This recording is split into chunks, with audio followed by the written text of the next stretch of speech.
Kevin Jackson Radio Show. What's up, everybody? Kevin Jackson here. It's the Kevin Jackson Show. KJRadio.com. So happy you are here. We have a ton to talk about and a lot that we missed. I should have talked about this yesterday. World Series Game 5. If I have another child, I might name him or her 2017 World Series Game 5. Whoa! Was that something? It was, wasn't it?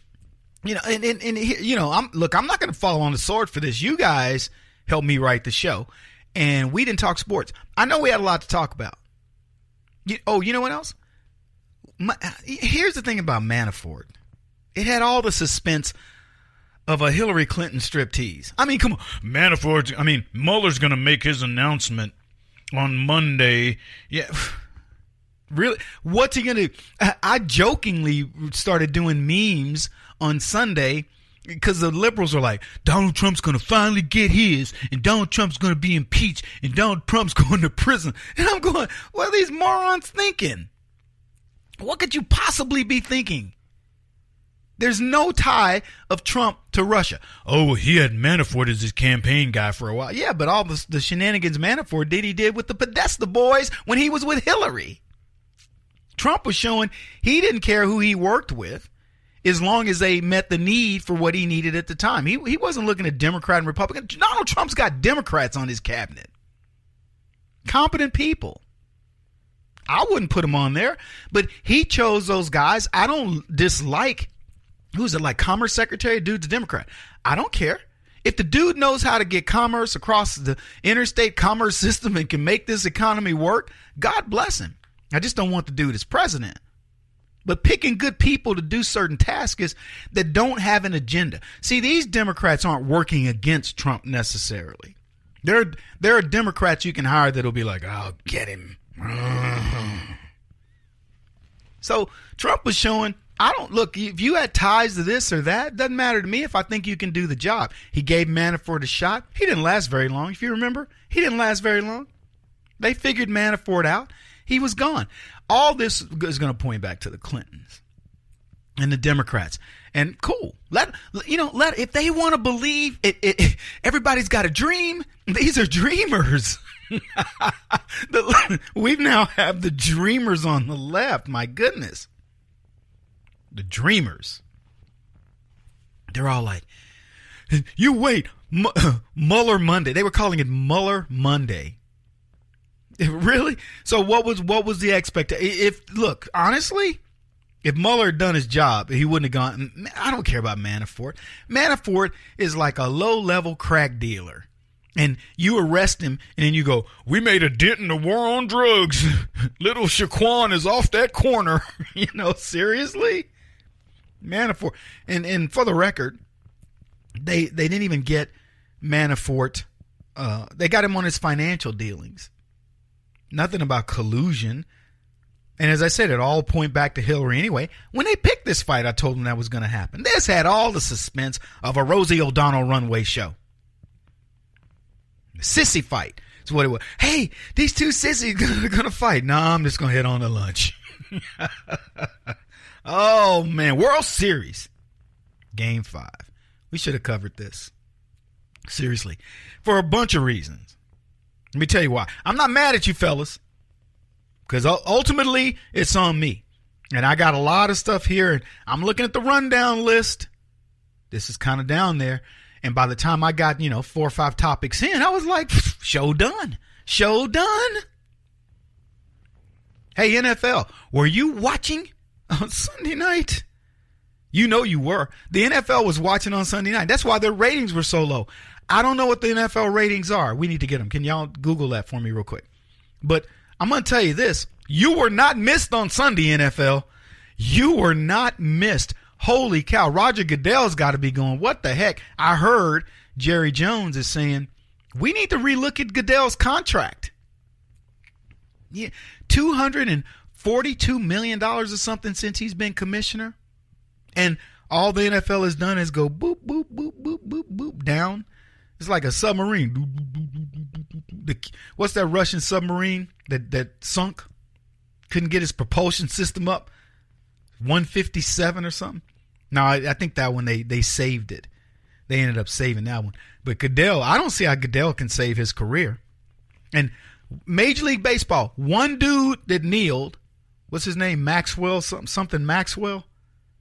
He's a half black. He ain't even fully black. He kneeled, and his career is over. He got a DWI. No, gun menacing charge. Pull the gun on like a pizza delivery chick or something. Probably because she was white. Why you doing delivering my pizza, girl? Huh? Holding a gun, menacing people. Then he said before that he was I know he said somebody refused him service because of his stance taking a knee in the NBA. I mean in the Major League Baseball. Nobody even knew he took a knee. I had to research it. Well, okay, you researched it, whatever. It's still, you work for me, so I paid for the research. I'm like Hillary Clinton. I paid for the research. So we find out this dude takes a knee, and now he's got major problems. He was going to be the starting catcher for the Oakland A's, they predicted. And now this dude got nothing but issues, as my grandmother would say. He got issues. That boy got issues. Yeah. Ooh, stay away from him. He got issues. So he's got plenty of issues now.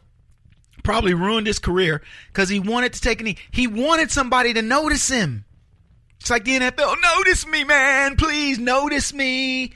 All the black players in the NFL. Notice us. Let me tell you, if I was a black player making that kind of money, I wouldn't even care if you knew my name. Other than the fact that, it helps me with endorsements.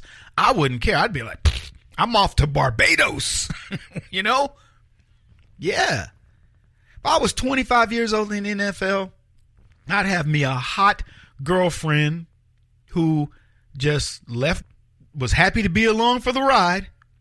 I'm being honest. I don't want to. Now, if she was a brainiac and we were going to get married and all that, it would be cool. But I'm just saying, at 25, I just think I would just want to hold out for 10 years or so when the career wound down. Yeah. Anyway, we missed a few things. That's okay. Manafort indictment. Mueller indicts Manafort. Woo. I'm so shocked. He was waiting to get Manafort. Let me tell you, when we get into this, I'll tell you who he should have indicted. We'll talk some Monday Night Football. We'll talk some Sunday Night Football. Not Monday Night. But we'll talk some Sunday Night Football. We'll talk some Thursday Night Football. You want to talk some Thursday Night Football? Owner in trouble. Lots of stuff. This is the Kevin Jackson Radio Show. Do you owe back taxes to the IRS or state? The secret to avoiding the IRS nightmare is to seek professional representation. My friends at Security Tax Associates provide the most cost-effective and ethical representation in the industry while helping to avoid seizures, levies, and wage garnishments. Security Tax Associates is here to ensure that the appropriate steps are taken to permanently eliminate any possibility of future tax burdens once and for all. For a free, no-obligation consultation, contact Security Tax Associates, 844-779-4177. That's 844-779-4177. 844-779-4177. Or visit them at securitytaxassociates.com.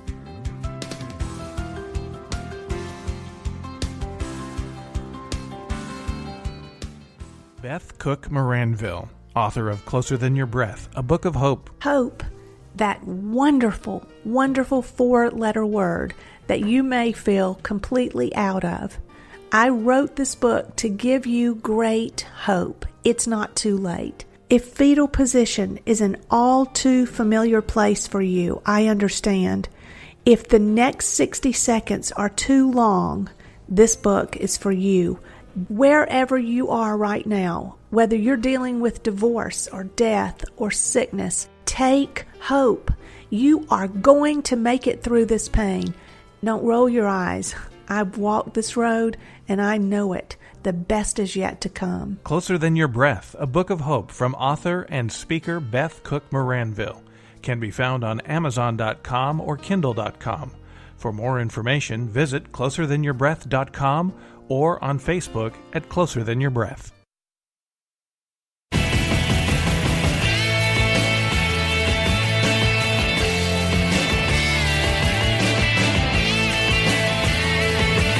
This is Jackson Radio Show.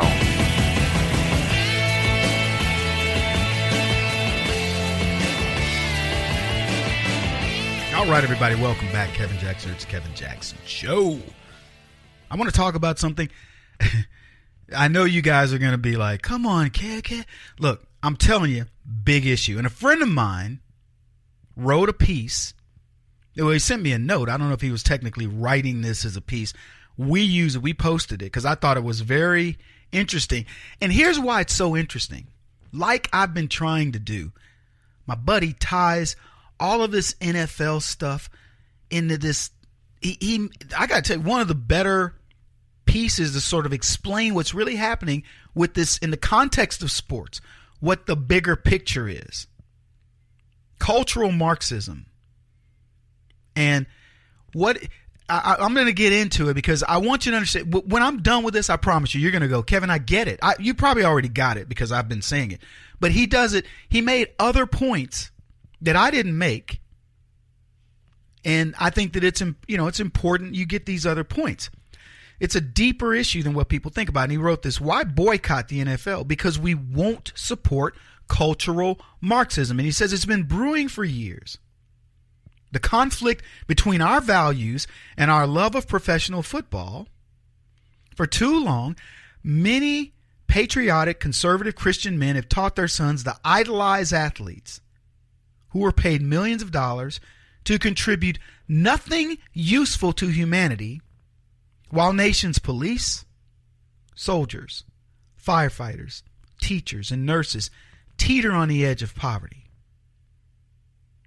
And all too often, the nightly news reveals that these so-called heroes use drugs, both performance-enhancing and recreational, beat their wives and mistresses, neglect their children, or worse.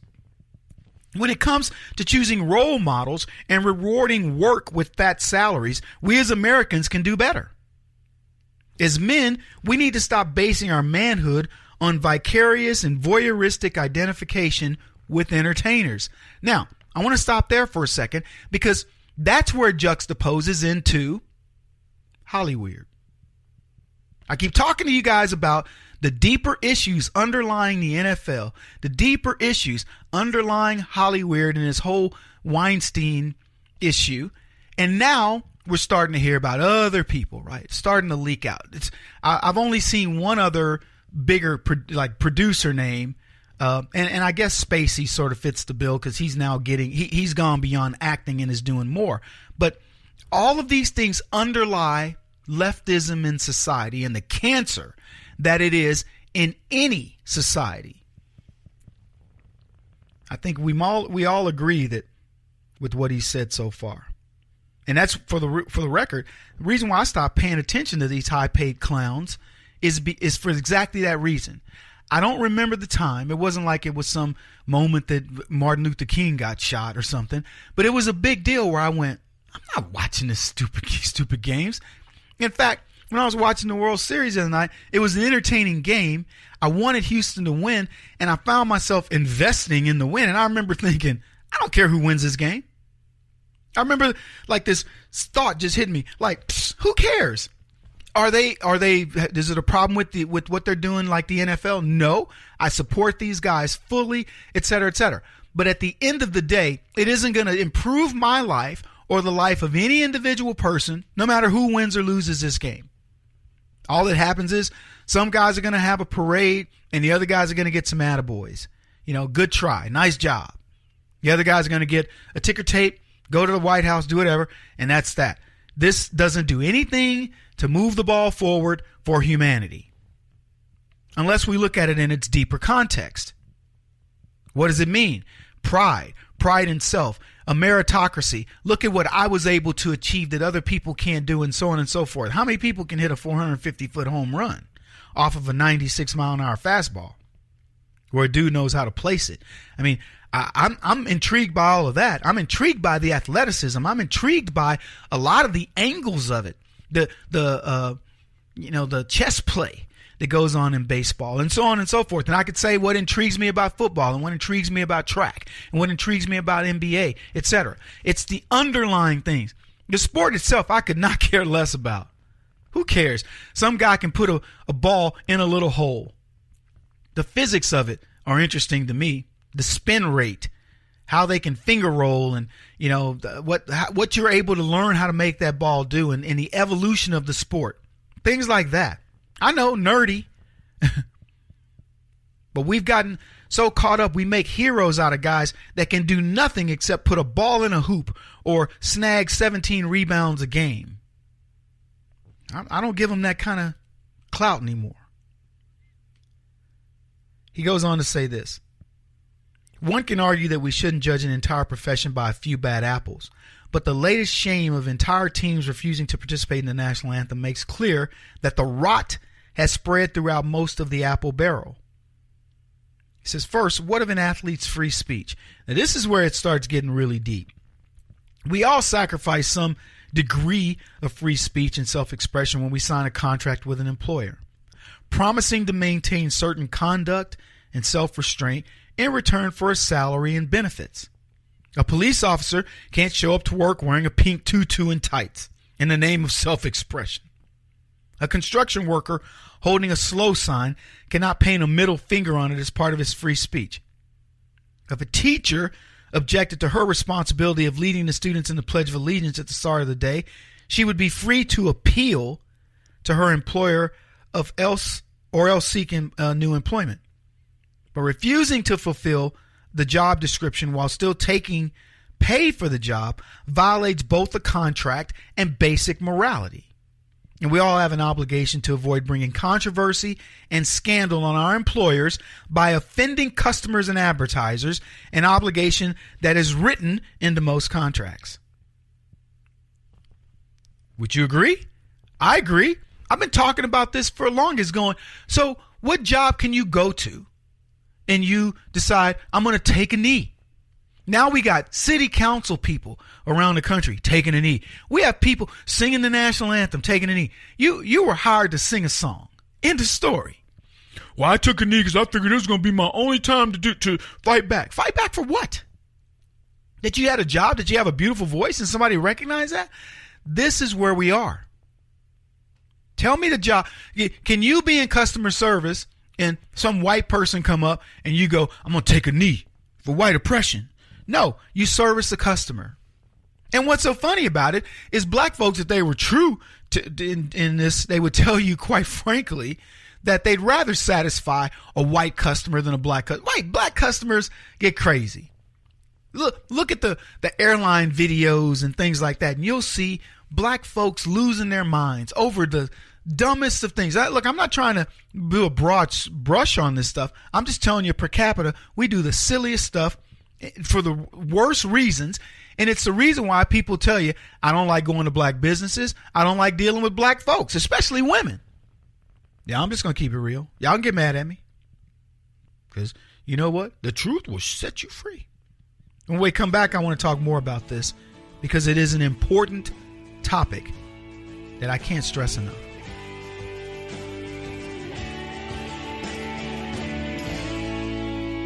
This is the Kevin Jackson Radio Show.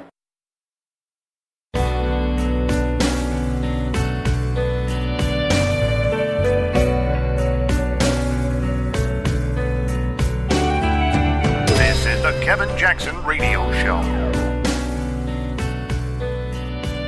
Welcome back, everybody. Kevin Jackson here. So I'm talking about an article. It really wasn't an article. It was a friend of mine writing to me saying, Kevin, there's a lot more to this story with the NFL, and I like your deep dive into it, and here are my thoughts. And so he sent me this piece that I said, this is a great kind of a study curriculum on what I've been talking about with the NFL.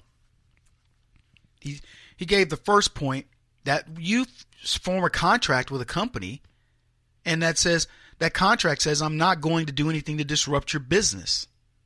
And that's just a morality contract that says, you've given me money to do a job. I'm going to do the job. I'm not going to do anything more to harm your company. I'm an emissary, if you will, of the company. People are going to judge me based on the brand. The people that are currently representing the NFL brand are ruining the brand. It's that simple. This is not play. This is for real. There are billions of dollars at stake by people who have put an investment in, and they expect that investment to pay off. And it has up to this point, but now it isn't, because of all the things we're talking about, this cultural Marxism that has crept into sports, but it isn't creeping into sports, folks. It's crept into business. Business. But let's go back into the anthem piece of it, because he says, standing for the anthem or pledge is not forced patriotism any more than an atheist is being forced to pray when he respectfully stands during public prayer or removes his hat when entering a church.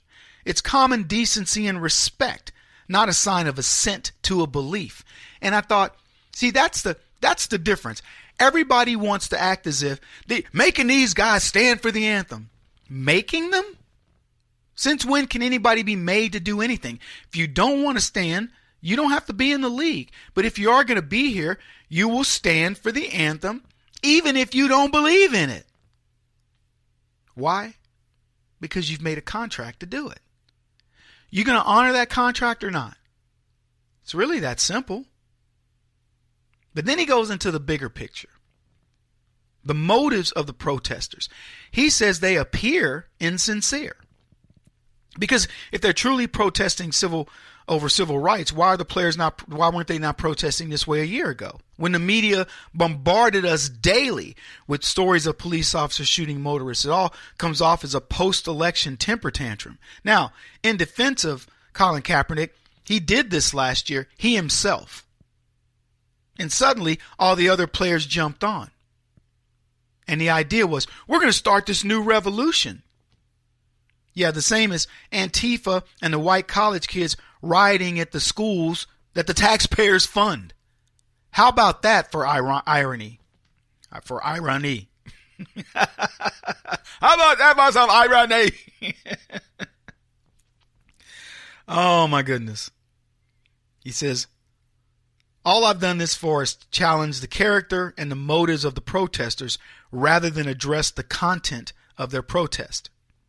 As an educator who hosts a debate club, I know this is usually considered fallacious, but motives do matter when it comes to protest, and character matters when it comes to those who put themselves in front of us and youth as heroes.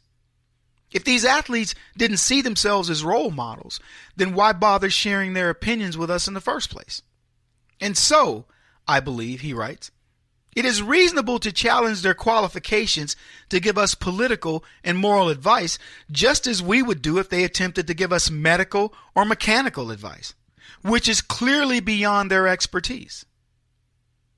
Even leftists must agree, folks, that these men do not come close to being experts in politics.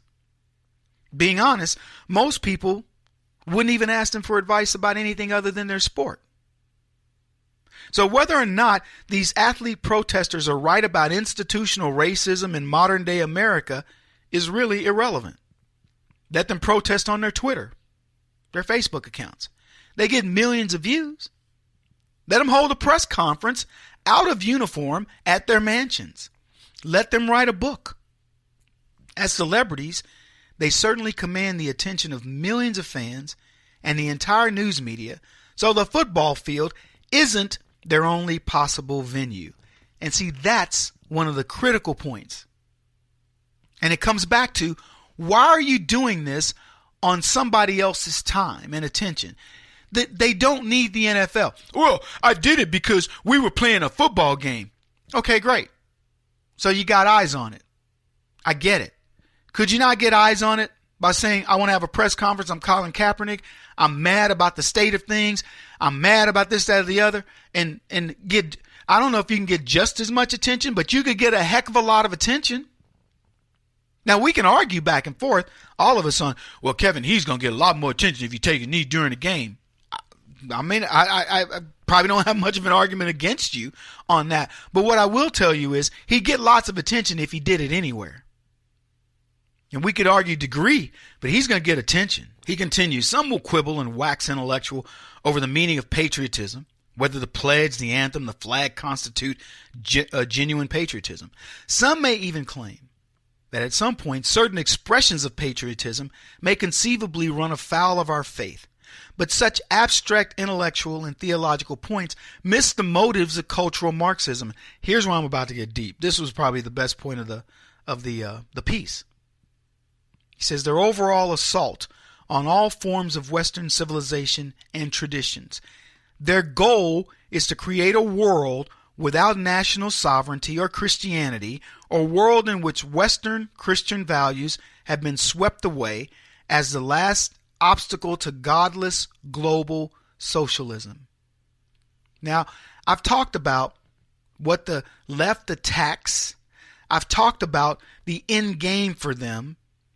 By, the gay agenda is not about making gays humans and more powerful. The gay agenda is about essentially ruining your life as a Christian. It's an attack on religion. Sometimes they're actually honest and say that. They will tell you that. Think about there's so many ironies of who is attacking the NFL. The NFL is under attack with black kids, players, or young men who are essentially out there protesting something that doesn't happen in the degrees that they know that it happens. It doesn't happen to them. It's anecdotal at best. You know how these guys relate to this? Oh, my friend, he got killed. Kid I grew up with got killed. But they won't tell you that the dude was a thug. Stick up man. He was a gangbanger. They'll just tell you cops killed. Yeah, cop killed my best friend. For what? He tried to take the cop's gun and shoot him in a heroin deal? They won't tell you. Because that would ruin the narrative. He says Mr. Kaepernick giving a press conference wearing a t-shirt glorifying murderous communist dictator Castro and Islamic radical Malcolm X should make that painfully clear. After all, what would be the response of the NFL and the media to a player wearing the image of a murderous fascist dictator? Talk about your ironies. And then there was a video that we circulated that talked about the things that the NFL wouldn't let people protest. Things like breast cancer, a form of cancer or something. A guy wore a shirt. No, you can't wear that. The Dallas Cowboys wanted to wear something as a tribute to the cops who were killed by the BLM guy. Can't wear that. And it was the things that they wouldn't let you wear that people could get behind that were bipartisan in nature. Outside of maybe the cop thing. And hard to believe that I'm talking about police, the death of police, and they won't let it be we can't even say that's bipartisan. Anyway, he says, if we can recognize that these protests are merely symptomatic of the broader bad sportsmanship that we can see from the cultural Marxists and leftists in reaction to their losing the recent congressional and presidential elections, then this passes the ball to us. The question is no longer why these overpaid, undereducated, perpetual adolescents are having a public tantrum. Rather, the question becomes why we finance and support their tantrum.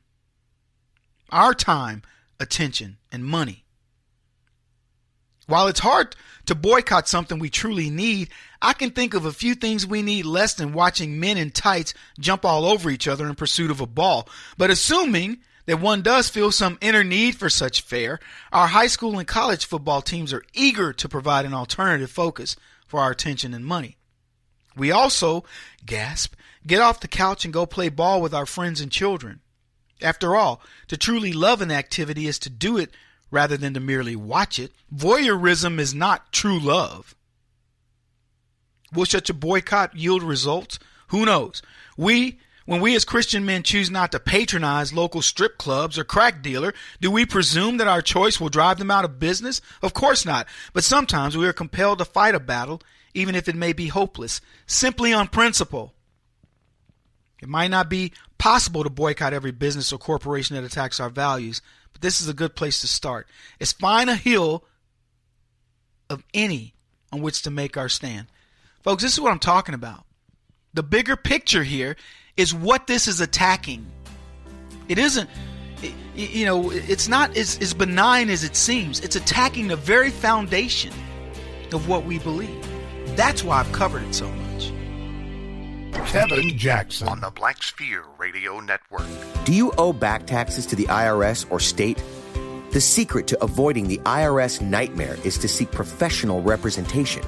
My friends at Security Tax Associates provide the most cost-effective and ethical representation in the industry while helping to avoid seizures, levies, and wage garnishments. Security Tax Associates is here to ensure that the appropriate steps are taken to permanently eliminate any possibility of future tax burdens once and for all. For a free, no-obligation consultation, contact Security Tax Associates, 844-779-4177.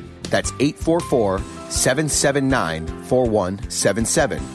844-779-4177. Or visit them at securitytaxassociates.com.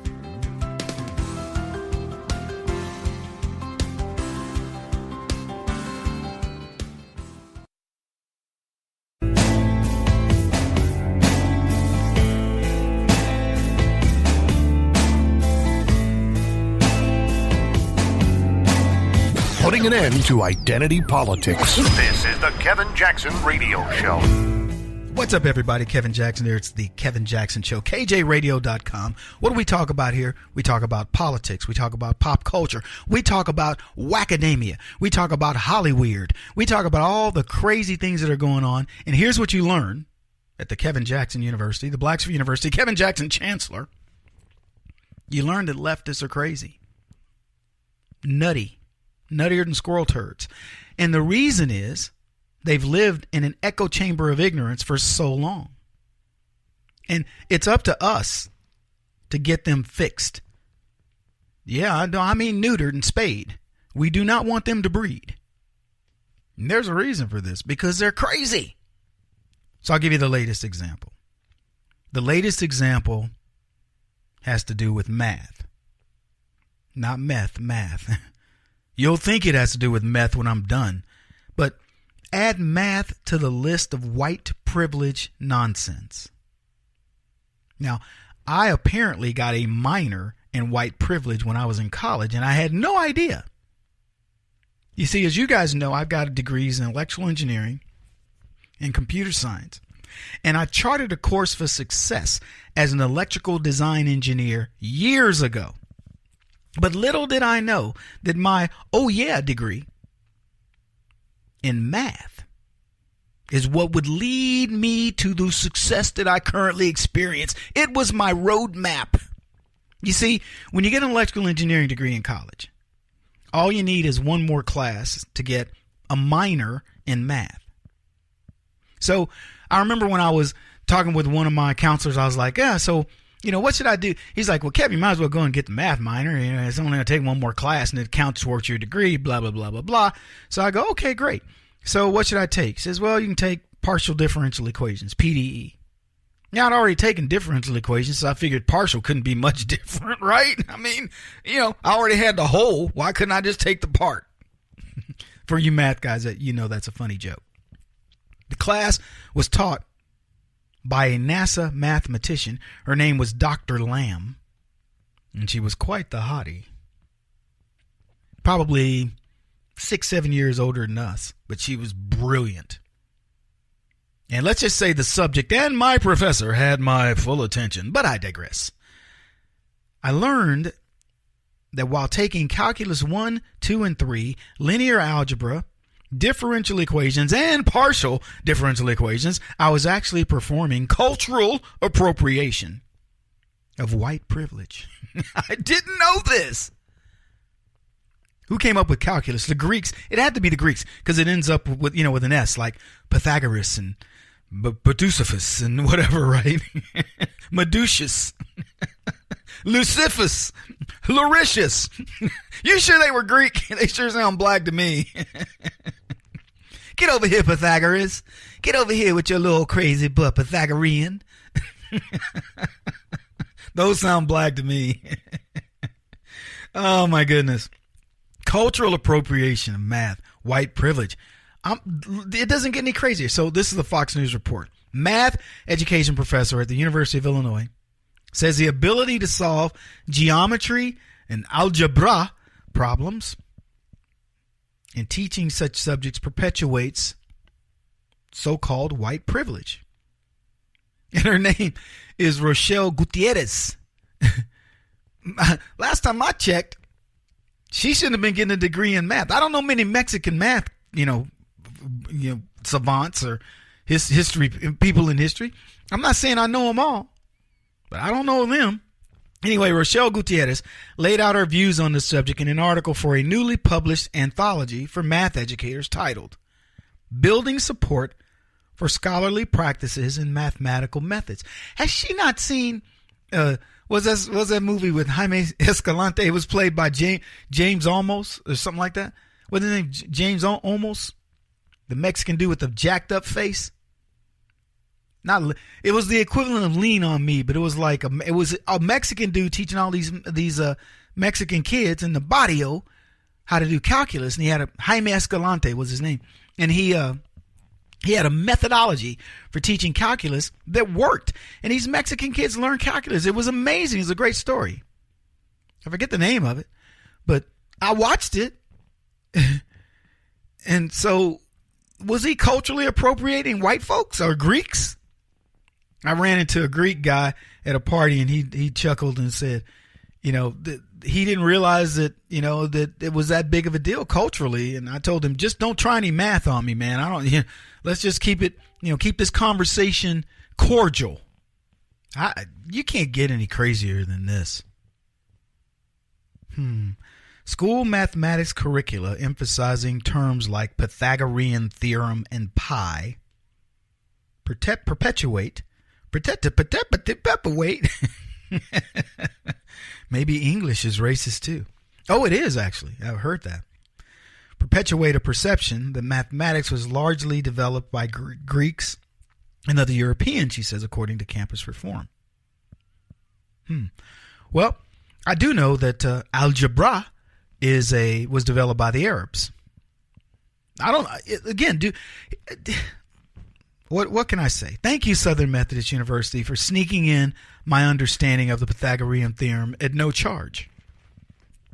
Actually, that happened quite a bit earlier at my little hillbilly country school in Brady, Texas. When you hear stories like this, do you understand how insane leftism has become? See, it's one thing for some stupid butt professor to teach this crap in humanities class. But when they try to teach oppression in STEM classes, they've lost it. STEM classes are science, technology, engineering, and math. These are classes that have no bearing on on who's developed. Was it a white person, a black person, Hispanic, or whatever? When it comes to science, technology, engineering, and math, you want the best results. Physics, mathematics, they obey laws. It's almost like the left is saying, let's disregard the laws of physics or the laws of mathematics, proven theorems, because we need to know who developed them. I mean, using logic, gravity, for example, discriminates against whites, doesn't it? White guys can't jump. Who runs the fastest? Usain Bolt. It's always a sea of black people in the sprints. So apparently gravity is being very discriminatory to white people. The article continues. She also says that addressing equity in mathematics education will come when teachers can understand and negotiate the politics outside the classroom. On many levels, this is her, mathematics itself operates as whiteness. Who gets credit for doing and developing mathematics? Who is capable in mathematics, who is seen as part of the mathematical community, is generally viewed as white, she writes. Okay, well, let me tell you how you change that. I know this will be shocking to many of the people that follow my work. You can change that by, if you're black, becoming an amazing mathematician. Maybe you'll win the Fields Medal. That's more prestigious than the Nobel Peace Prize. The Fields Medal is only given out once every 4 years, and it's a medal given out to the top mathematician. Black people can win it. Hispanics can win it. Look, I don't know who's going to win the next Fields Medal. I'm not following mathematics to that degree, but I do know this. There are some amazing mathematicians in all colors. The ladies, they just made a movie about mathematicians. What was that movie? Hidden Figures in NASA. These were amazing female mathematicians. Helped us build our whole interplanetary, thing. I mean, that's how we got men in outer spaces with these black chicks. I talk often of an Indian guy by the name of Ramanujan. He's now, is not Oxford. He's at one of the colleges in Britain, right next to Sir Isaac Newton. His work, his book is there. An amazing Indian mathematician. So this idea, look, from my perspective, I don't care who comes up with the math. Would I like to see somebody that's a mathematical brain be black? Absolutely. They exist. Go do the work. White people have proven they don't mind. I mean, maybe back during the time of Democrats ruled the land, they cared. They don't care today. If you're the brightest mathematician, go forth and conquer. But it brings up a lot of questions. Do we pay royalty when I'm calculating getting my change back when I go to the store? Do I have to pay a royalty to white people? I thought math was free, a gift to civilization. But academics teach that we must know who discovered the work. And if it's not a minority, then I have to refuse to use it? It's just ridiculous. Such is leftism. He won't stop until he's the top-rated radio talk show host in America. What kind of weird competitive freak are you? This is the Kevin Jackson Radio Show.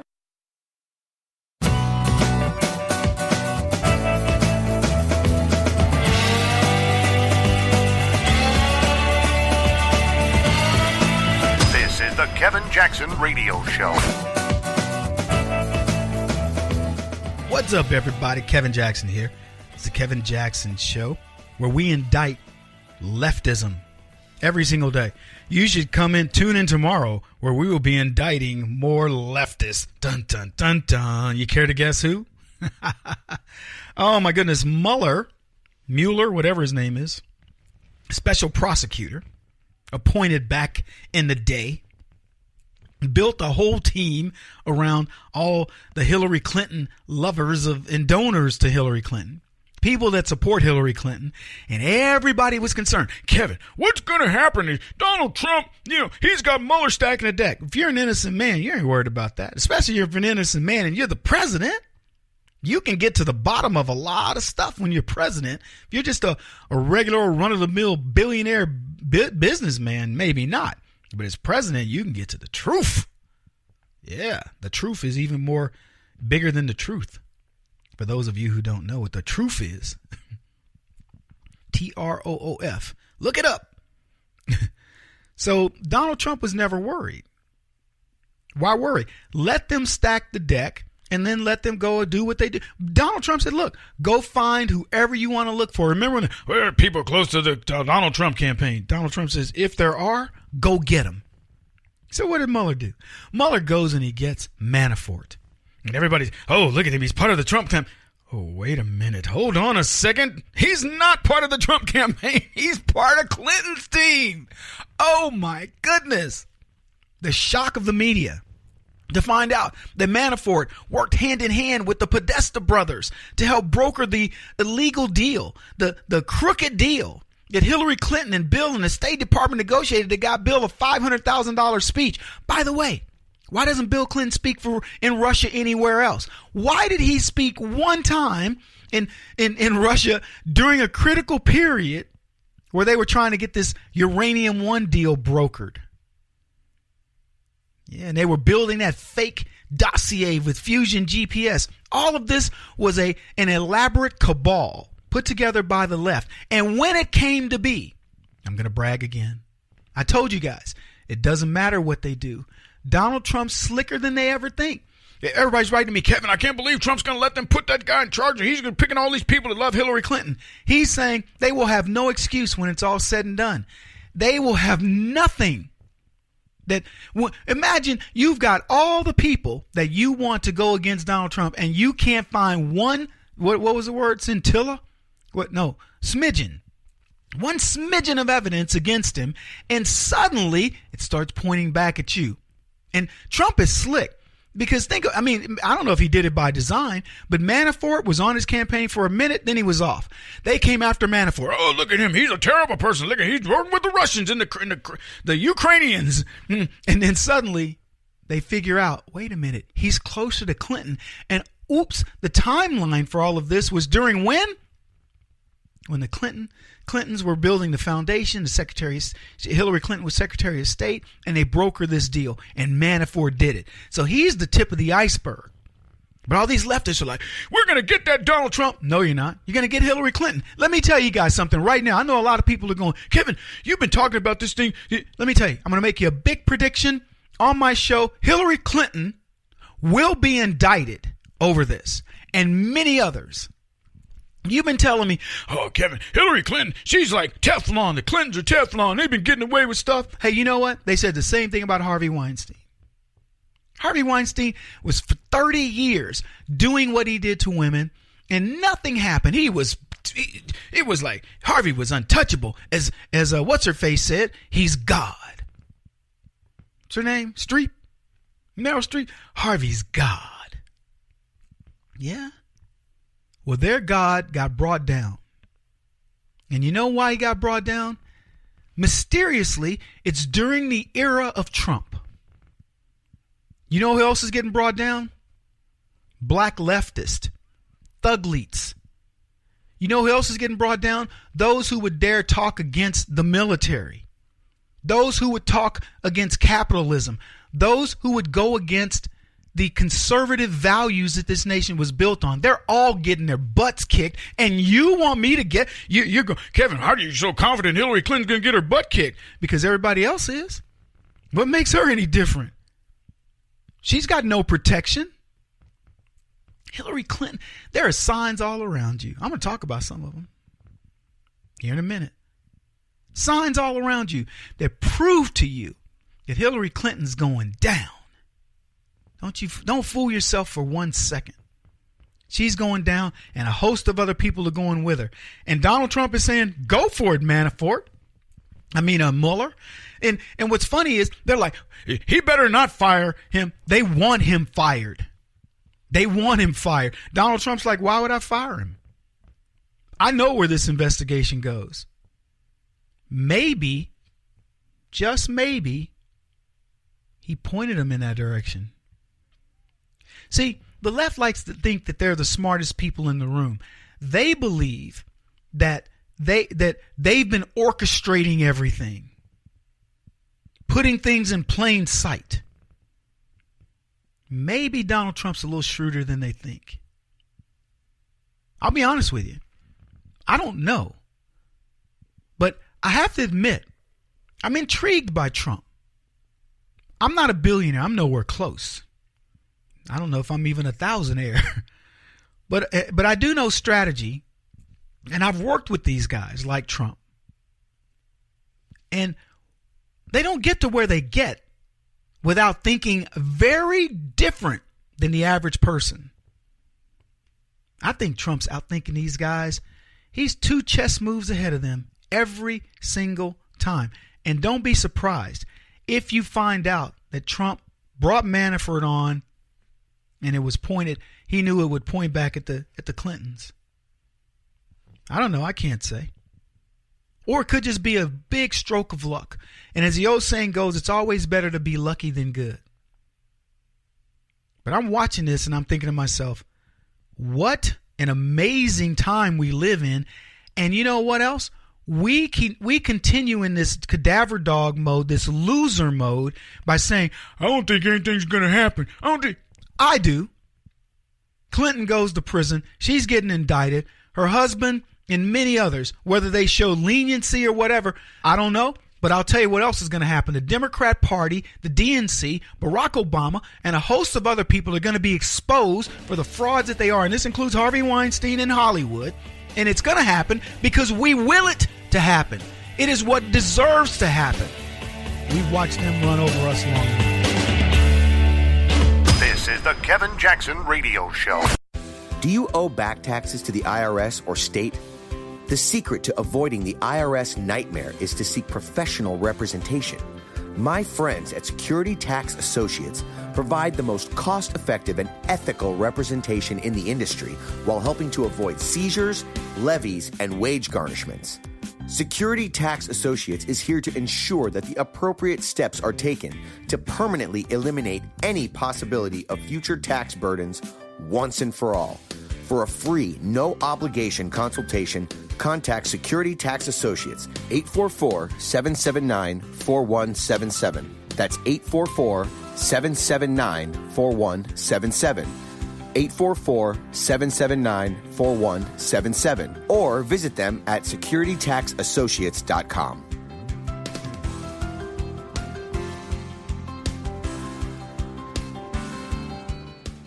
Beth Cook Moranville, author of Closer Than Your Breath, a book of hope. Hope, that wonderful, wonderful four-letter word that you may feel completely out of. I wrote this book to give you great hope. It's not too late. If fetal position is an all too familiar place for you, I understand. If the next 60 seconds are too long, this book is for you. Wherever you are right now, whether you're dealing with divorce or death or sickness, take hope. You are going to make it through this pain. Don't roll your eyes. I've walked this road and I know it. The best is yet to come. Closer Than Your Breath, a book of hope from author and speaker Beth Cook Moranville, can be found on Amazon.com or Kindle.com. For more information, visit closerthanyourBreath.com or on Facebook at Closer Than Your Breath.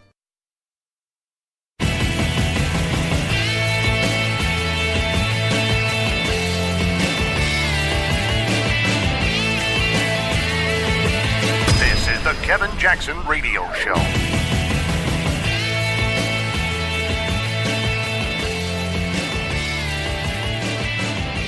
Hey everybody, it's Kevin Jackson, and I'm going to Disney World. Welcome to the Kevin Jackson Show. I'm going to Disney World when I get the news that Hillary Clinton has gotten indicted. And I'm going to remember where I was when that happened. Will you remember where you were when Hillary Clinton gets her papers that say, you need to turn yourself in? Hillary, you need to return from wherever you are, and you need to drag them big old buttocks down here because we are about to put you in jail. You're getting indicted. And oh, by the way, bring the family. Woo! Yeah, KJRadio.com so you can find out more about us. 844-551-8255. Will you remember where you were when Hillary Clinton gets indicted? When you hear over the radio, breaking news to tell you that Hillary Clinton is crying in her milk. Hillary Clinton has been indicted. And it's her friend, Robert Mueller, that has to do it. Boy, would that be fitting for the mafia? You know what they say in the mafia? They say, it isn't going to be some stranger that kills you. It'll be your own friend. Talked about this the other day. Michael had Fredo killed. You know? That's the way the mafia works. You going to remember where you are when Barack Obama, where you were in the moment when Barack Obama gets indicted? Will you remember that? What about Susan Rice? What about Eric Holder? What about Loretta Lynch? What about when they rescind all of those deals, those immunity deals that were given to Hillary's attorneys and other subordinates who didn't turn over any state's evidence? What's going to happen when Sessions goes to them and says, your deals are gone. You can either talk now and try to save your butts or you're going down. What's going to happen then? Are you going to remember it? Were you going to Disney World with me? When will the left folks finally admit that they're wrong? When do we finally get that redemption? Ask yourself that. It's coming. You're looking at me, y'all looking at your radio going, Kevin, man, that would be so nice. I know it's a lot. Y'all out there going, man, it would, Kevin, from your lips to God's ears. Please make it happen. Geez, how is that ever going to happen? I don't know. You're doubting yourselves. I was having a conversation with one of my writers and friends, Miranda, and she's like, Kevin, I just don't think they're going to get indicted. And I go, yeah, good for you. You just will it, and it won't happen. You know why the Clintons haven't been indicted? because we've all been convinced they're above the law. We've watched it happen. We've seen how it's been orchestrated. We watched Comey give us all that, Hillary Clinton did this, she did this wrong, she shouldn't have done that, she shouldn't have done that. But I can't find it within my heart, within my ability as a prosecutor to find intent. Said no prosecutor ever when it came to national secrets. So she got out, and you were like, little, disappointed. Oh, yet again, we lose. We're such losers. I don't know how to be a loser.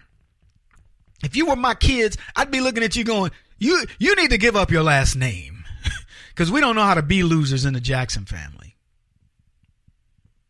We can win, and we are going to win. You're in a whole different time, a whole different era. Your day has come. You've got a champion. Trump doesn't even have to go. He doesn't have to sick the Justice Department on Hillary Clinton. That'll happen all organically. What you need is somebody that they can't run to provide cover, to issue FISA warrants over nonsensical Russian connections. They have that no more. Oh, Barack Obama, he's going to be so powerful when he gets out of office. Doing what? Barack Obama's going to have all his hands. He's next. He's going to jail. There's all kinds of signs out there, folks, that are telling you this. They threw a party for Hillary Clinton. Are you aware of this? Her birthday party. Yeah, Hillary had a birthday party. And they threw a party for her. They called it the former presidential candidate birthday party, because they're trying to be all jovial. Hillary, she's just a carefree girl now. Yeah, having fun. Podesta was there. Sidney Blumenthal. All her friends were there. Let me tell you what that party was. That party was a ruse. It was a cover. It's like the mafia. They would throw a gathering and say, it's little Joey's birthday. We're going to have a birthday party on, Tuesday afternoon at 3:00. At a place where communication was very difficult, right? So they bring everybody out. All the women dress up in their pretty clothes. The little kids dress up in their little suits and what have. And then they all meet. And while the wives and the kids are having their get together, the boys go in the back and they have a mafioso meeting where they carve up the different boroughs of New York or whatever, right? The 5 families. So that's what they do.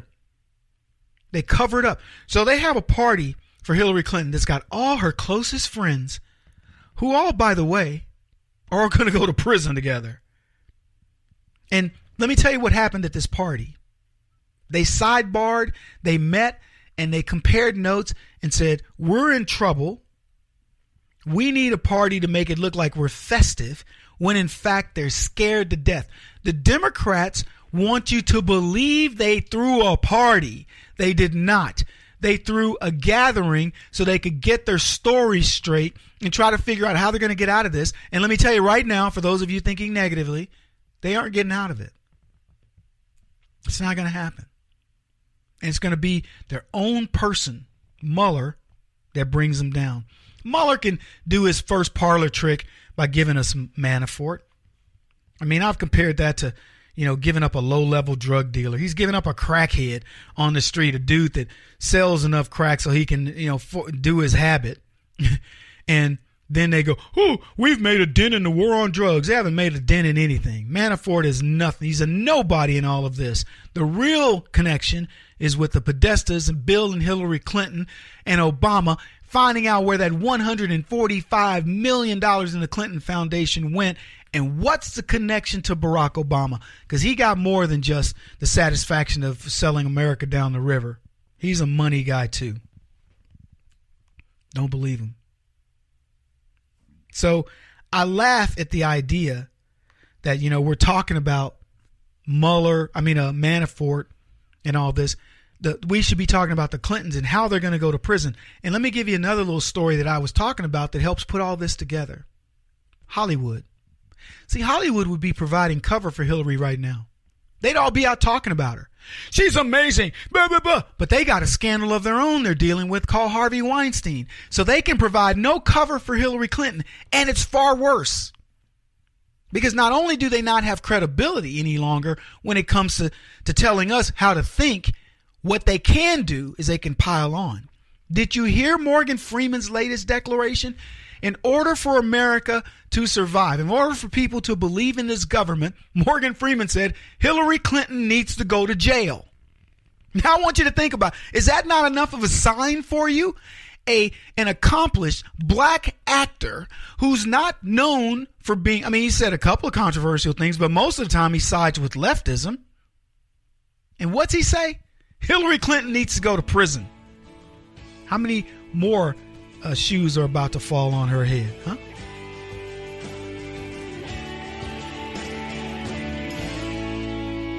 This is the Kevin Jackson Radio Show.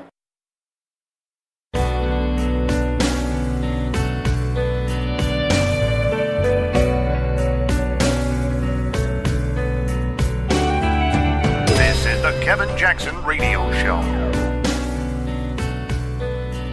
Welcome back, everybody. Kevin Jackson here. There are some stories that we report on that really get me sort of, I get to another level when it comes to being somewhat pissed, okay? I know people don't like me when I use that word, but I don't care. It is what it is. It gets me pissed. And I saw a clip. It was sent to me by Miranda, one of my writers, and the girl who runs, she's a spokesperson for Tea Party Community. Hopefully you'll get to see a lot more of Amanda. She's an amazing young lady. But she sent me this video, and it was Gabrielle Union, an actress. And she's married to Dwayne Wade, who's a professional basketball player. And she's talking about her sons and racism. And I have to tell you, when I was coming up, I thought Gabrielle Union was one of the most beautiful women on the planet. She's stunning. She's beautiful. And then the more I've gotten to know her, I think to myself, how it explains to me how black people have come to think. And as you hear this clip, I promise you, you're going to think about the NFL kneelers. But I want you to think deeper than that. I want you to think about there are young blacks that are being taught this nonsense. And you remember that Gabrielle Union is a multi-million-dollar actress. Her husband is worth multiple millions of dollars. They're both high-profile black people, and this is the way she lives her life. So let's play that clip.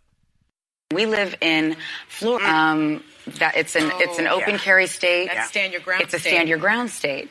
I'm going to use another example that's actually not in the book. I don't know if you guys are familiar with it was a drive-by dunk challenge. Yeah. Where kids would, drive by through the neighborhood, and anyone who had a basketball hoop, they would get out and dunk, right? So I'm looking at Snapchat, and I see our boys are doing the dunk challenge. And I literally, my arm goes numb. I'm panicked. And so the second they got home, I was like, they can kill you and get away with it. Because now you're trespassing. Yeah. But I'm like, you don't understand. You don't understand. And they're privileged. Yeah. They want to reap all the benefits of me and my husband's, hard work. Right. And they want to be able to act the way their friends act. Yeah. Talking back to authority.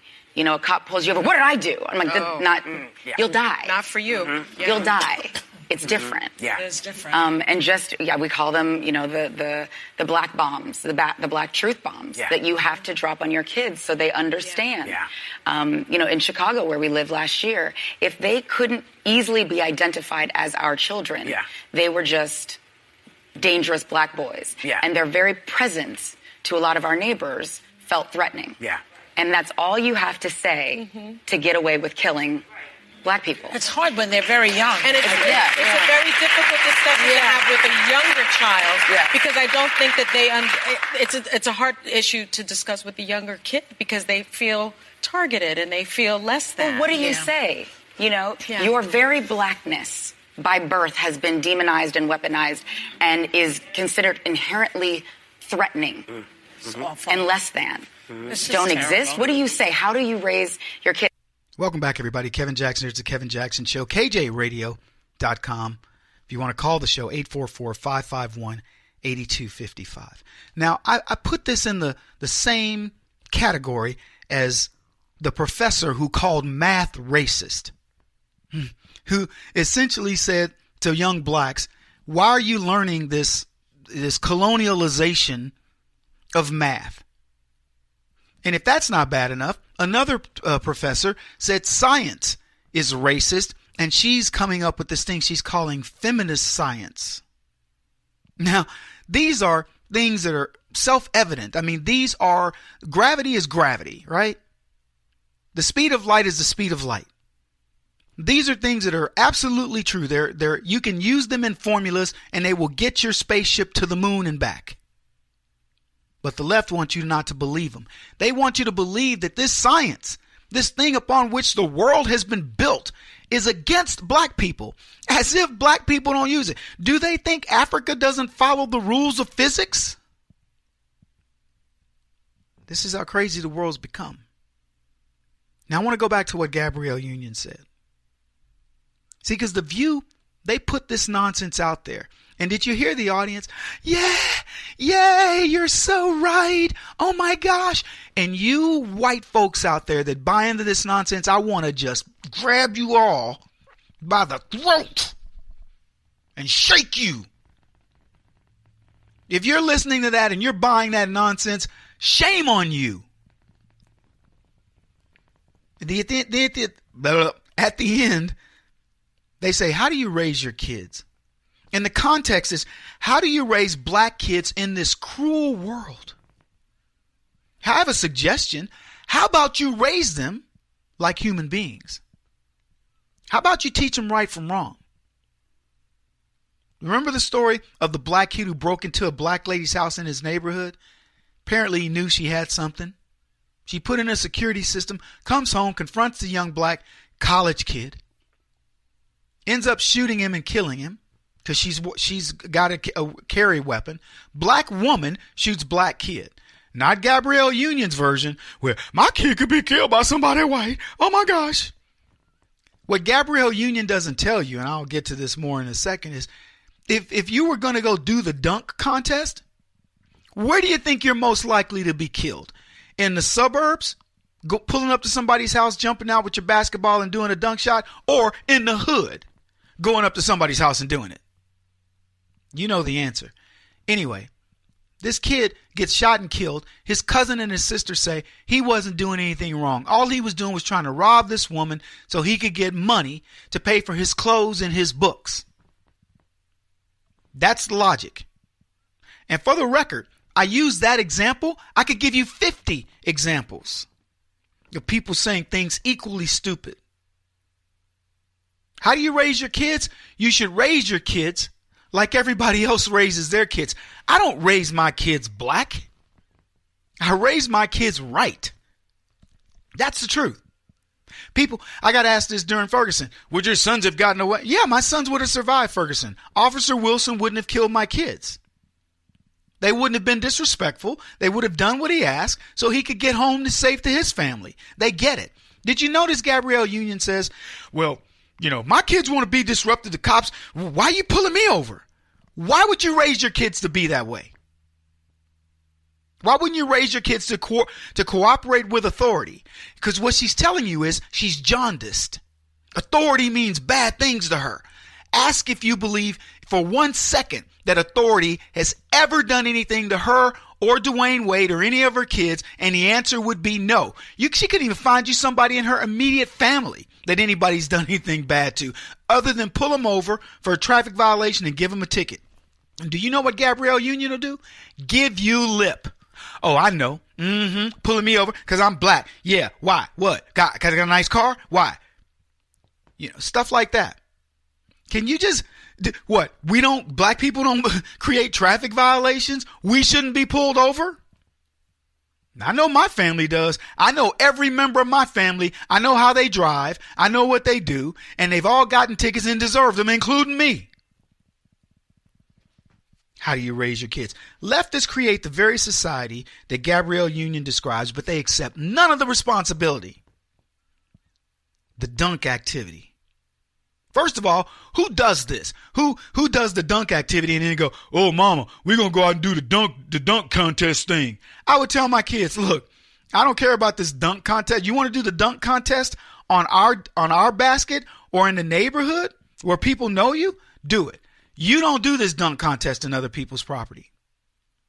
You don't go onto somebody's property and start dunking a basketball. It makes no sense. Does Gabrielle Union even ask that question? No. Here's another question that didn't get asked. Hey, Gabrielle, do you think white kids could get shot if they were trespassing? No, Kevin, they ain't gonna get shot. Oh, really? So if a white kid came to the hood and he started dunking basketball, let's just say he went to the park in Compton, you think he might get shot or something might happen to him? He doesn't even need the dunk contest to get hurt. And by the way, neither do black kids in that same park. But nobody challenged her. Oh, just for the record, Gabrielle, I'm curious. Did any black kid get shot in this dunk contest that went on anywhere in the country? Oh, no? Oh, so I get it. Black kids could have gotten shot, but they didn't. Oh, well, white kids could have gotten shot, but they didn't either, right? So we'll never know. What a tortured existence Gabrielle Union must have. What a life, right? She discusses how people don't immediately know who her kids are. Her kids. Because her kids are raised responsibly. They look different than the other kids. They dress better than the other kids. I'm talking about the other black kids. They don't know they're my kids until they come up on them and they see their Rolexes. And then they know. Understand, this is an actress worth millions of dollars, married to a professional basketball player worth millions, and she's concerned about the potential for her kids to get shot. And if Union were truthful, she'd tell you that her kids are more likely to be killed visiting their family, their lesser family, than in any other activity that their lifestyle affords them. Kevin Jackson on the Black Sphere Radio Network. Do you owe back taxes to the IRS or state? The secret to avoiding the IRS nightmare is to seek professional representation. My friends at Security Tax Associates provide the most cost-effective and ethical representation in the industry while helping to avoid seizures, levies, and wage garnishments. Security Tax Associates is here to ensure that the appropriate steps are taken to permanently eliminate any possibility of future tax burdens once and for all. For a free, no-obligation consultation, contact Security Tax Associates, 844-779-4177. That's 844-779-4177. 844-779-4177. Or visit them at securitytaxassociates.com.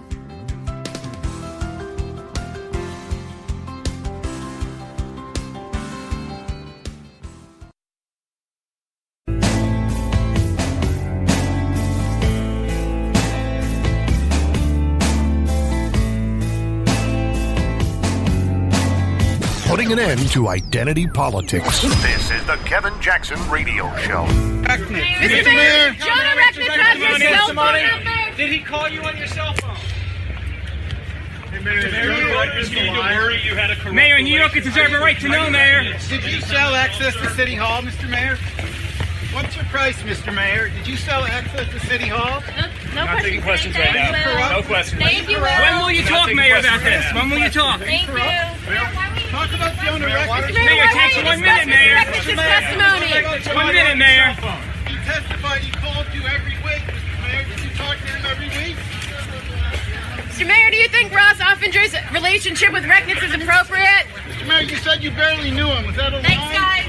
Welcome back, everybody. That's a funny clip. I want to talk about Kevin Spacey in a second, but that was de Blasio, and he's running from the press who are asking him about a donor, a guy named Jonah Reckness. I think that's how they say his name. And this is a guy who said, I bought de Blasio for $100,000. And then he also talked about the policeman's fund or something like their pension plan. He was wooing one of the guys who's over that, some brother, to put the money into his investment company. And so he was flying these guys around. He took them to Israel. He took them to, Final Four basketball game. I mean, he spent a fortune on these guys, and he, essentially whining, dining them. I mean, they show him jet set. He's buying these guys hookers. He's buying them presents, jet set life, and they are loving it. He's got them on video. Access is what they wanted, and now every one of them It's a talking point. You should hear him. He's a complete fraud. Nothing that comes out of his mouth should be believed, is what de Blasio said, what the black dude who's under fire said. And this is a guy now, he's been caught. Jonah Rechnitz or whatever. He's been caught. Rechnitz. Is that the way they say it? He's been caught. He's now turning state's evidence. He's testifying against these guys saying, look, I got nothing to lose here. I'm telling you what happened. They're crooks. And they're all disavowing. I probably don't even know the guy if you were to put him in a lineup. And he goes, oh, yeah, I happen to have his number right here. And they asked de Blasio, can we have your phone records? And he pretended to be outraged. That's outrageous to imply that I have phone calls to Rechnitz on my phone. And they go, well, just turn over your records. It's easy to do. But he won't. He prefers to remain outraged. So you know what the deal is, right? They got his records, of course. He's been calling the guy. Can Anonymous hack into there and get his records and show that he's been called? He called Jonah Rechnitz or whatever his name is. It's gonna prove it. And of course they got a mayor's race in New York. So finally, de Blasio comes out and he says, he forcefully, I did not have sexual relations with that guy Jonah Rechnitz. No, it's not. That was Clinton, right? Or was that Weiner? Who was that said they didn't have sex with Jonah? You get what I'm saying? You get what I'm saying in my joking, right? This is a guy that's going to deny, because that's what he's been trained to do. He cannot tell you the truth. Too much skin in the game. So he's going to deny it. But we know the truth. He's crooked. All of them are crooked. All those guys, no matter what level they rise to, the reason why they're crooked, they come up in a system that rewards the evil.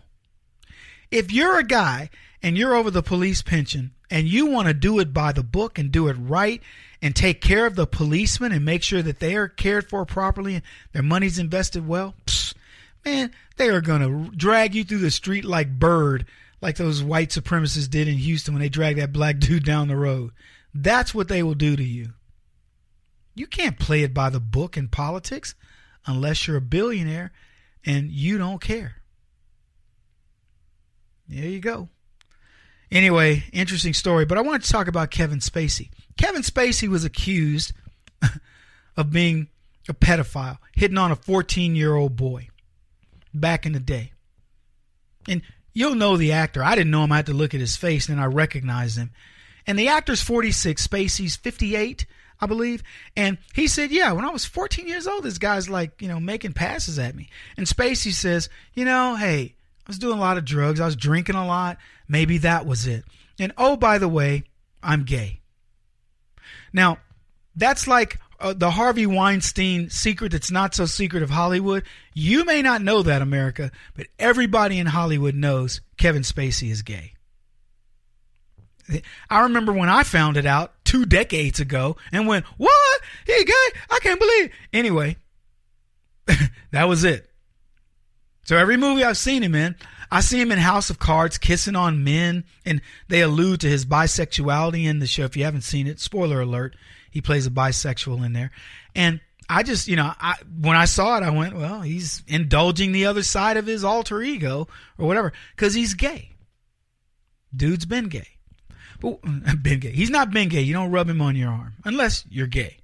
So we find this out, but that was his defense. I'm drunk and, oh, by the way, I should just come out and let you guys know I'm gay. And Melissa was saying to me, that's it. The roles he plays are Kevin Spacey. Quick story about him, then I'll finish up. One of my friends is the Secret Service. Spacey's good friends with the Clintons. Surprise. He wanted to go, he was at the White House, wanted to see Bill Clinton. Tried to barge in past Secret Service, a friend of mine. My friend says, sir, you're going to have to wait. And pushes him back. Big guy. My friend's a big Secret Service guy. Kevin Spacey's like, do you know who I am? And goes on to tell him how he could ruin his life and all that. And my friend says, I know who you are. And he says, and what I just told you is, you will not get in to see the president until he authorizes it. So step back. And he said Spacey leered at him like he could just kill him. Finally, Clinton brings him in. Who knows what they did? Probably had hookers in there, male hookers. And then Spacey leaves, and he's mad at my buddy. But here's my point of the whole thing about Spacey. He believes that's going to be enough to get him out of this deal. You know, that's all it's going to take is for him to say, I'm gay. And he falls under the protective umbrella of what? The LGBTQ community? Is that the deal? Look, I don't know what he did to this boy. But what I will tell you is this, and they say that there's a lot more. It isn't just this one kid. And that's where I go back to his personality, this forceful personality that says, you'll do what I tell you. And luckily, you know, the Secret Service friend of mine is like, whatever, chump, because he would have laid Spacey out. End of story. But I want you to take that personality and apply it into Hollywood, where you're a big deal. Even this guy that he supposedly made a pass at when the kid was 14 years old, which would have made Spacey 26. He said, you know, this is a guy, he never talked to him afterwards. And he says, but this is a guy who went on to have a lot of power in Hollywood. And I believe that he would have talked to other people that way. He goes, it was a forceful way in which he talked to me about, you know, whatever the proposition was. And I don't know. I think the kid said if it hadn't been for my parents or some good, you know, people around me, who knows? Wonder, we're going to find out more from Corey Feldman. Is this one of the people that molested Corey? I don't know. Don't know. Don't really care. But all I'm saying is there's more to this story. It's starting to leak out. They got another guy in Hollywood. Don't remember the name of the company. We'll cover it in more detail later on.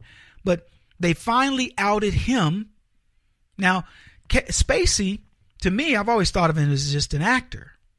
But you got to keep in mind, he executive produces House of Cards. He and Robin Wright. Robin Wright used to be Robin Wright Penn. But Robin Wright, thankfully, she dropped that 180-pound tick named Sean that used to hang off of her. But they executive produced the show. So they have a lot more clout than just actors anymore. I don't know. Again, I'm not trying to condemn Spacey. In fact, he's been one of my favorite actors. I've never known about his politics outside of my buddy telling me he's a big-time fan of Clinton. And then I learned, of course, he obviously is a big-time leftist. But it wasn't in your face. He's not proselytizing, sitting on corners and talking to people about stuff like Mark Ruffalo, for example. Everything that comes up, he's got to give you some, well, here's what's going on and they're doing this and they're doing that. No. He's been behind the scenes. I haven't cared. When I learned that he was gay, it was like, who cares? He's a good actor. Strangely good actor. One of the top 10 in my book. But it doesn't exonerate him. And I want you to remember what I told you. Good friends of the Clintons, that will come out at some point. The dominoes start to fall, folks. They're going to keep on falling. He won't stop until he's the top-rated radio talk show host in America. What kind of weird competitive freak are you? This is the Kevin Jackson Radio Show.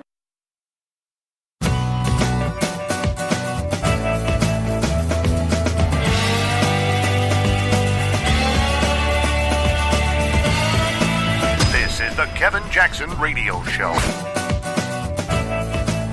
What's up, everybody? Kevin Jackson. It's the Kevin Jackson Show. I have one question for you. How will the left handle their grief? Oh, yeah, it is. KJRadio.com. That's where you can find out more about us. 844-551-8255. I asked in the previous hour, what do you think you'll be doing when you get the news of Hillary Clinton having to do the perp walk?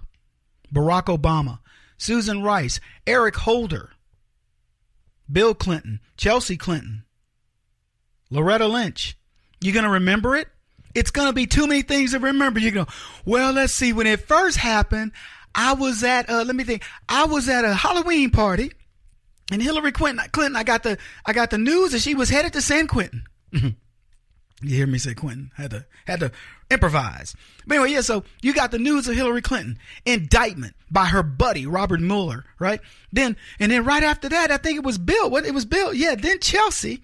And Chelsea was trying to get on a private plane with a Iranian man to head over to Tehran. I cannot wait to see these people. No, do you understand how much is going on in D.C. to play cover your butt? I don't think you guys fully realize what's happening there. Everybody was, Mueller's going to make his announcement yesterday, about the shoe was going to fall and all that. And they go, we're going after Manafort. And it's not that much. But then we get some new shocking developments. I don't know if you guys are aware of this. This happened during the show. And they said Mueller is going to target Tony Podesta. He already has been, and Tony Podesta resigned from his lobbying company. Yeah. In case you're wondering where Special Prosecutor Robert Mueller may be sniffing, I've got a hint for you. The Podestas brokered the deal for the Clinton Foundation that gave 20% of America's uranium to whom the Democrats called our arch nemesis, Russia, specifically Putin. Fingerprints all over this thing. This is going to get so ugly. And here's what I'm going to tell you. I'm going to tell you a little something. You know what? I was going to wait a little while before we got into this. Let's get into this now. The problem that Hillary Clinton's going to have, and the Clintons in general, and the Democrats in general, is their coziness to Hollywood. Now you're going, Kevin, what are you talking about? Their coziness to Hollywood. See, they're already aligned with a scandal. The scandal is Harvey Weinstein. They're all over this scandal. Podesta's known as a pedophile. Look, I didn't even cover this stuff about him, and I don't even care about it. I just want to help you make the connection. So there's a huge Hollywood connection. You don't know where one begins and the other one ends. Hillary Clinton could say to Weinstein, make a film that makes me look beautiful, and Weinstein would do it. Do something that torpedoes conservatives, men, the church, the Catholic Church, you name it. Hollywood obliged. And now that Hollywood's been found out to be the big lie that it is, that we've been talking about for years, and Hillary Clinton and Barack Obama and all of them are tied right in there with them. How much can you turn on each other? So you got major problems brewing. Major problems.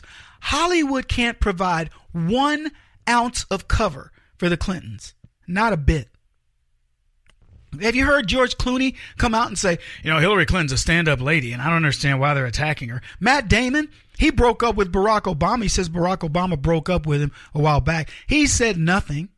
Susan Sarandon was for Bernie.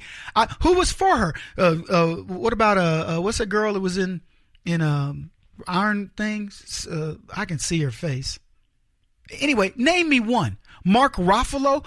Get me the most rabid leftists in Hollywood and show me one of them who's provided 1 ounce of cover for Hillary Clinton. Not one. But I can tell you what has happened. Morgan Freeman said Hillary Clinton needs to go to jail. Think about that. Morgan Freeman, accomplished actor. Dare I let you know that he's black? Accomplished black actor. He's the actor too. Accomplished black actor. Now I'm saying it. Morgan Freeman has turned on Hillary Clinton, and he says in order for Americans to trust government, Hillary Clinton needs to go to jail. Now, you may see this as a little thing, but this is huge. And this is why I keep telling you guys Weinstein was so important. Hillary Clinton has nowhere to run. Hollywood can't save her. How many politicos do you see really putting themselves on the line? You seen any of the big boys coming to her defense? You seen Barack Obama rising to Hillary Clinton. This is a big witch hunt. Bill Clinton hasn't even commented. Elizabeth Warren, where's she? You think Bernie's going to come to her defense? Give me anybody. Give me a presidential candidate that's running right now that would say, look, this is a witch hunt, Hillary Clinton, blah, blah, blah. The only people saying it are low-level operatives who have probably some level of involvement. They're worried themselves. I've seen nothing but new faces. One guy argued, we should be talking about the tax plan with Tucker Carlson. And Tucker just kept saying, can you just tell me that you find this disingenuous, what Hillary Clinton's done? Guy's arguing. I want you to think about the fact that Hollywood has thrown Hillary Clinton under the bus. But let me tell you why that's happening. Morgan Freeman is effectively being a Joe Biden. He's telling him the truth. He's saying in order for Hollywood to survive as well, we got to toss these guys. We got to toss Hillary Clinton. A decision is being made, folks, between who's going to get tossed. They're wondering, who do we toss? Tony Podesta is already running. We'll talk about him in a minute. John Podesta, where's he been? I'll talk about that in a minute. Barack Obama, where's he? They're going to protect him. They're going to do all they can to protect him. And I'm going to tell you what the potential link to Barack Obama is that he's got to be concerned about. That everybody in this food chain is now starting to think, how do we make sure that there's not this cut? Barack Obama's done a good job of keeping himself away from the fray in one respect. Outside of OFA donating $792,000 to the dossier, there's a hint. Outside of that, he's kept himself pretty clean. Now, he can still say, I'm not involved in the day-to-day over there, and he'll get away with it. But there's something that can connect him. And we'll talk about it here in a second. We come back, more on Tony Podesta and these crooks. This is the Kevin Jackson Radio Show. Do you owe back taxes to the IRS or state? The secret to avoiding the IRS nightmare is to seek professional representation. My friends at Security Tax Associates provide the most cost-effective and ethical representation in the industry while helping to avoid seizures, levies, and wage garnishments. Security Tax Associates is here to ensure that the appropriate steps are taken to permanently eliminate any possibility of future tax burdens once and for all. For a free, no-obligation consultation, contact Security Tax Associates, 844-779-4177. That's 844-779-4177. 844-779-4177. Or visit them at securitytaxassociates.com.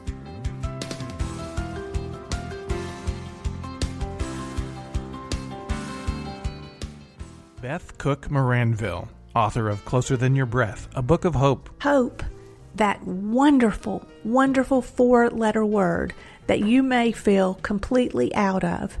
I wrote this book to give you great hope. It's not too late. If fetal position is an all too familiar place for you, I understand.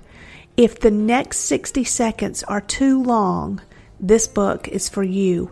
Wherever you are right now, whether you're dealing with divorce or death or sickness, take hope. You are going to make it through this pain. Don't roll your eyes.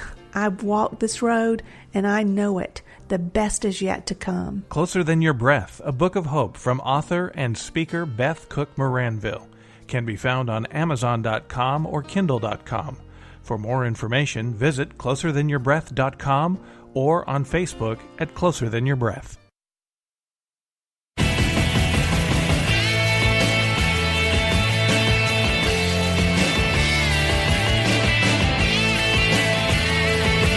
This is the Kevin Jackson Radio Show.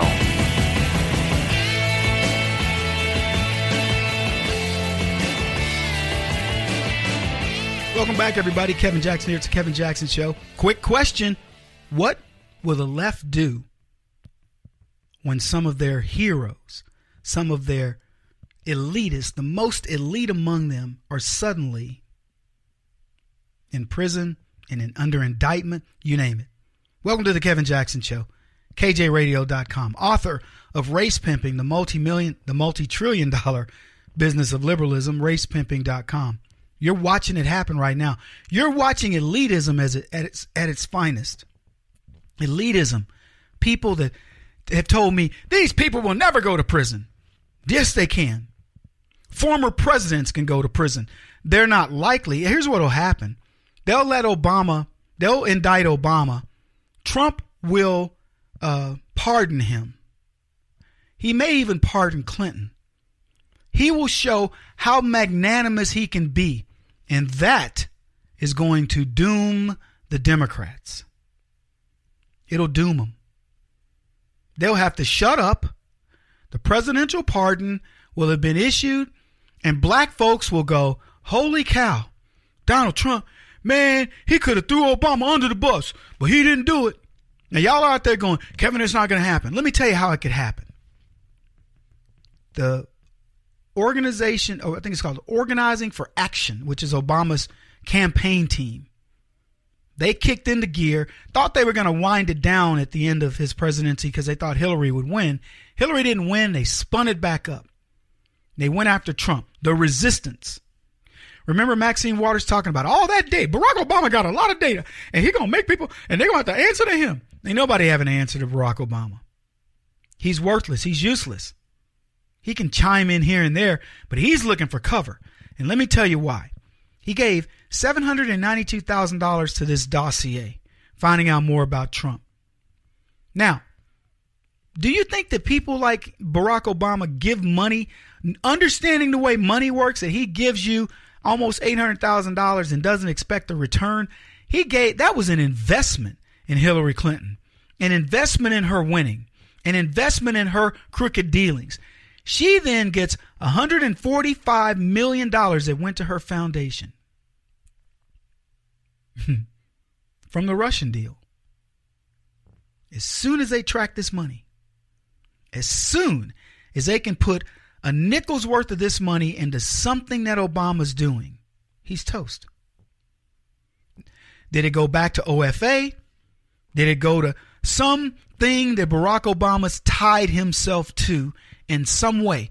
When they find out where that money went, and I guarantee you there are people looking, they're looking to see, where did the foundation money go? Now, keep in mind, the Hillary Clinton Foundation got in trouble. I don't know what year it was, but they got in trouble. I believe they finished this in 2012, but they didn't declare all of their foreign donations, and they had to go back and refile their taxes. There's going to be issues there that are going to sink Hillary Clinton and Bill Clinton and the Clinton Foundation. See, they said, well, we don't have to file foreign donations, blah, blah, blah. But the State Department, Barack Obama had put some caveats in there that said, look, because you're still going to be part of the State Department, you can't accept over $1 million. So while the Clinton Foundation can say, yeah, we don't have to show these donations from foreign countries, the caveat that was put into the State Department was for Hillary Clinton, you cannot accept donations over $1 million from countries because it might pose a conflict of interest. And she did.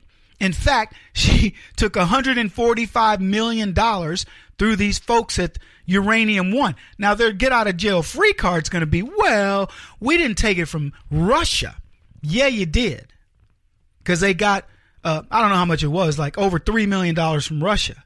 So they tried to keep it all hush hush, but it's out in the open. Now the question is, and I said it earlier, how much of this money did Barack Obama get? I don't have an answer. Just curious.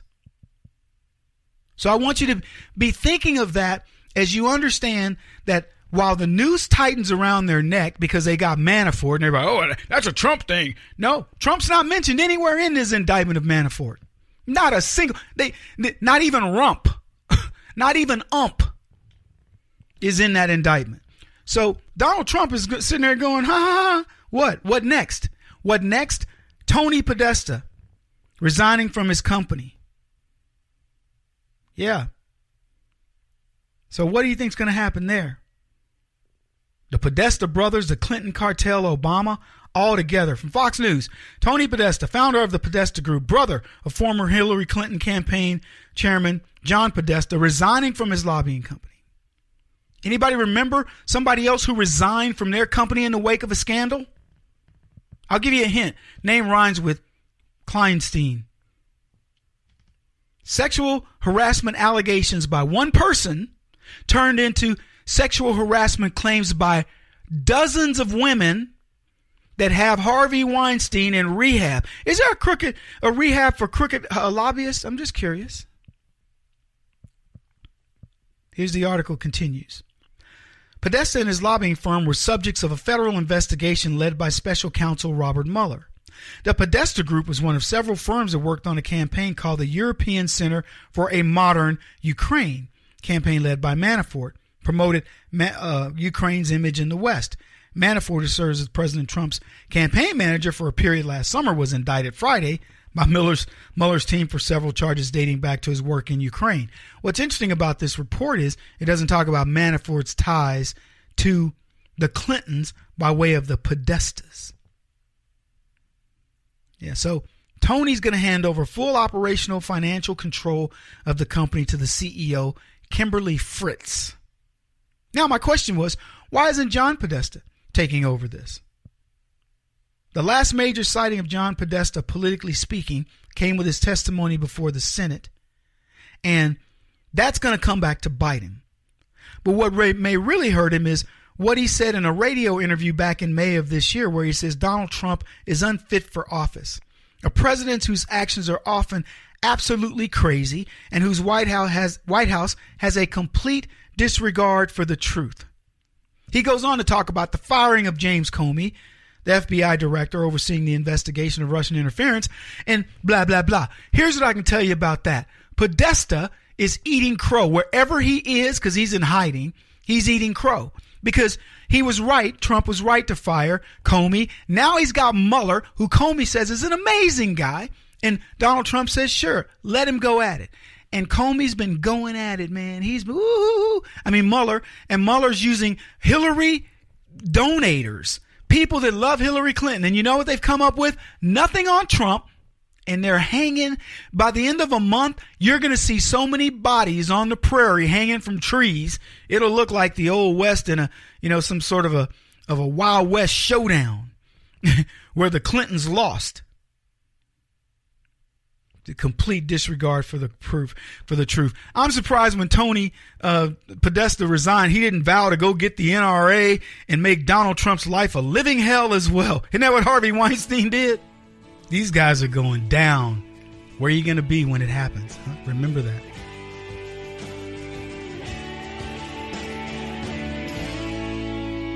This is the Kevin Jackson Radio Show.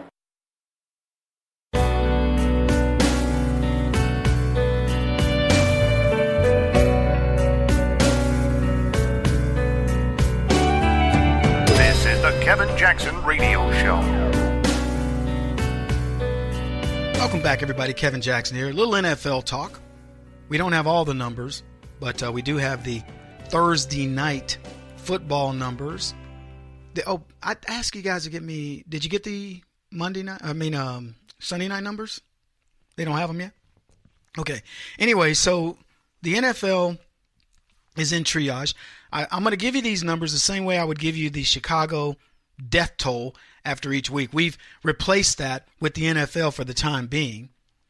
Why? I don't know. We'll talk about the Chicago death toll. We know this is still happening. Rahm Emanuel hasn't addressed it. It isn't like they put together some. Look, if all the left did was say, you know what we're going to do? We're going to clean up Chicago. We don't want them to be the city that's constantly being talked about on the Kevin Jackson Radio Show or anywhere else. We're going to deal with this. They could make a dent. Think about the power that Rahm Emanuel has exuded over this community, the Chicago community, probably more powerful than Rauner, the governor of Illinois, and he's done nothing.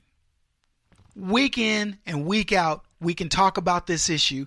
I know for a fact dozens of people will be shot. I didn't even have the numbers. I don't even have the numbers this weekend. I know dozens got shot and a handful got killed. That I know in Chicago. And what do you need to finally go, you know what? We need to do something here. The left always proclaim, if we could just save one. Save one what? If we could just save one. I could point to you at the war and say if we could just save one with this particular piece of legislation. Look at immigration. How many Americans are killed by illegals? And they still fight for illegals, but they've never used their age-old excuse. If we could just save one American, wouldn't it be worth us stopping this illegal horde from coming in? They don't use it, do they?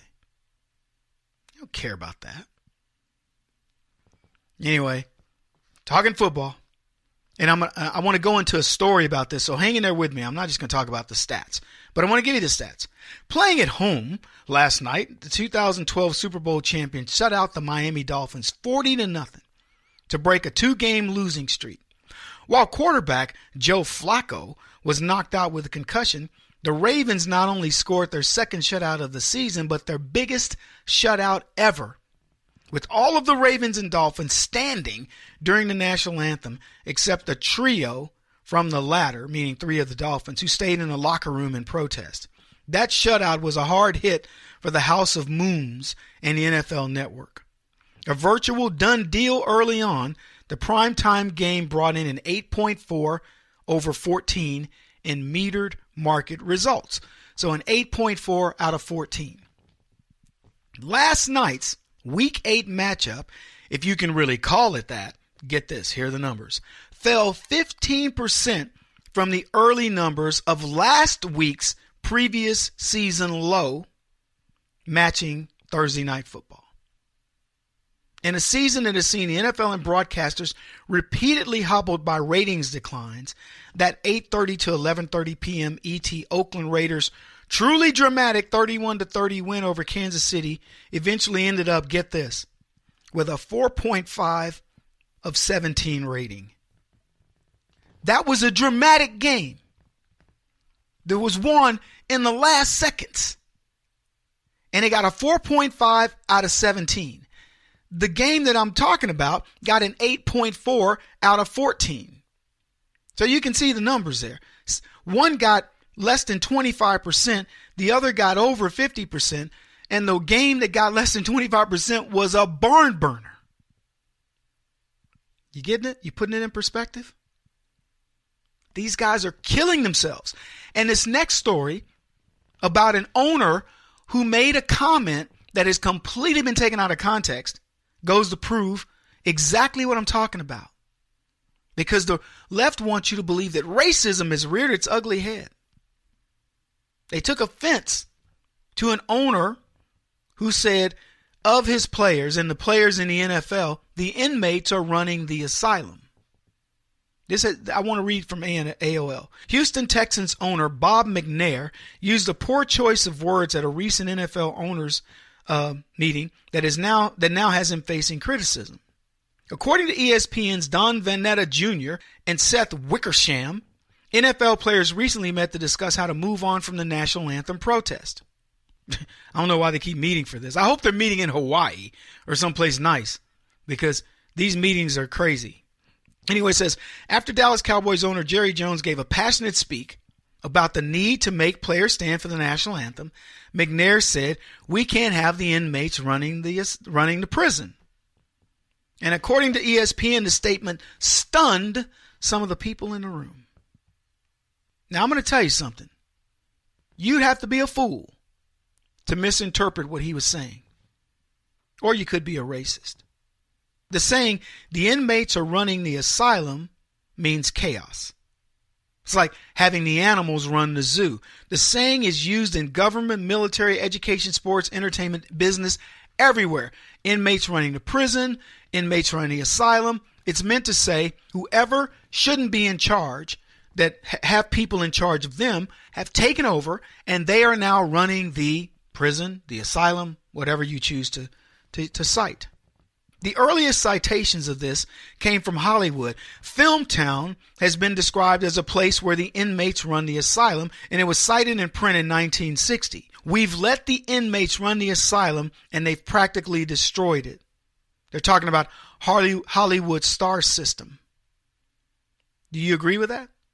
Think about what I just said. This was in the 1960s. They were talking about the stars were ruining Hollywood because they were taking over and the people in charge had no ability to reel them in. The only people that can reel any of these fools in are you, the public. So I keep coming back. I am Maximus. I'm the general who became a slave, who's more powerful than the emperor. Why? Because I control the crowd. The throng, they called it. Another reference comes from 1960. It had to do with Red Skelton, who purchased Charlie Chaplin's studio. It was described as a place where the inmates run the asylum. And one of the inmates, Red Skelton, will soon be running his own little asylum. The first comedian since Charlie Chaplin to boast his own movie factory. So this saying's been used all over the place. For goodness sakes, Congress is a group of baboons, and our Congress is mostly white. What do you say to that? If McNair had used this term in any other venue than the NFL, which employs mostly blacks, he'd be off the hook. If he used it in the National Hockey League, for example, would he be catching any flack? The answer is no. You know it, I know it. And it goes to show you, as I've said before, how weak are black people to where immediately we had owners going, oh, we're stunned. These are billionaires. They're stunned. Stunned at what? That McNair would dare question why the NFL and the owners allow spoiled black babies to ruin their businesses? The idea that these idiot, politically correct billionaires would not see the racism in their stunnedness is beyond me. Any owner who is stunned by McNair saying this is the true racist. McNair didn't do anything wrong. He used a saying to explain that employees don't decide what corporations do. The owner does. He wasn't calling his employees inmates, as the stunned owners suggested. So why were some of the owners so sensitive to the comment? Are you with me? You figured it out? They believe they employ inmates. See, I've explained this a while back. Thugs come in all walks of life. I'm rarely surprised when conservatives are indignant about a wrong, like Ray Rice hitting his wife. Rightfully, and rightfully being indignant. It's what they do afterwards that bothers me. See, conservatives are perfect. That's what the left believes. And we're quick to accommodate their thinking. That's why we never win. Adrian Peterson spanked his kid too hard. Rice hit his wife. Lord knows nothing like that's ever happened with conservatives, right? So let's admit it, folks. We're all human. We fall short of the glory of God. And we're fallible. Should you lose your livelihood? Sports figures must be drug-free or lose their jobs, while in the real world, the left legalizes marijuana, and most of you know people who do worse drugs than that and work. It's crazy. You think Michael Vick's the only black dude fighting dogs?